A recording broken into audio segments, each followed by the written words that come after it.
Mason Life is a program hosted at George Mason University that strives to assist students with intellectual and developmental disabilities who express interest in pursuing higher education.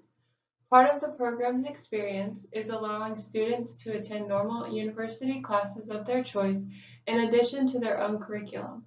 In these classes, students voice a desire to assimilate completely into the classroom, something that has not been totally feasible until now.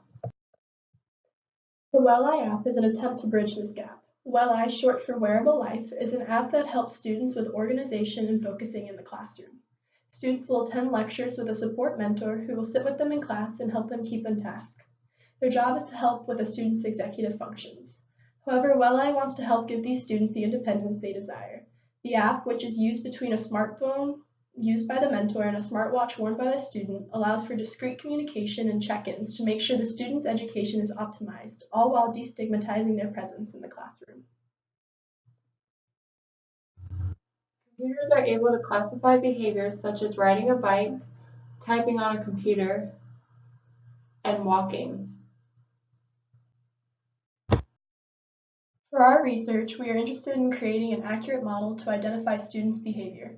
Currently, the mentors have to watch the students from the back of the classroom and take actions based on their point of view. With the addition of the motion classification, assistants can receive notifications with suggestions on how to help students. The extrasensory dataset is a collection of labeled motion data from 60 participants. 58 of the users used the watch and phone to collect data. We used this dataset to train and test our models. We focused on sensors that are available in the hardware used by the WellEye application and in the extrasensory dataset. This included the watch accelerometer, the watch's compass, and audio. Not all of the labels in the extrasensory dataset are useful for the WellEye application. We focused on actions that would be likely in the classroom or on a break during class. Some of these labels include sitting, walking, sleeping, climbing the stairs, or being with your friends. A problem that became apparent was missing data points. For this, sensors that were not used and labels that were not relevant were deleted. If the remaining data contained no labels, the data points were excluded because they had potential to skew the models. The extrasensory dataset provides Python code to parse through the data, visualize the data, and create and test a model using logistic regression. We used this code and created models based on the sensors and labels that we were interested in looking at. Using the code, we made a logistic regression model and a random forest model. Some classification models worked better with the type of data we have. Since the repository is limited and there are missing sensors or data points, some models handle these gaps better than others.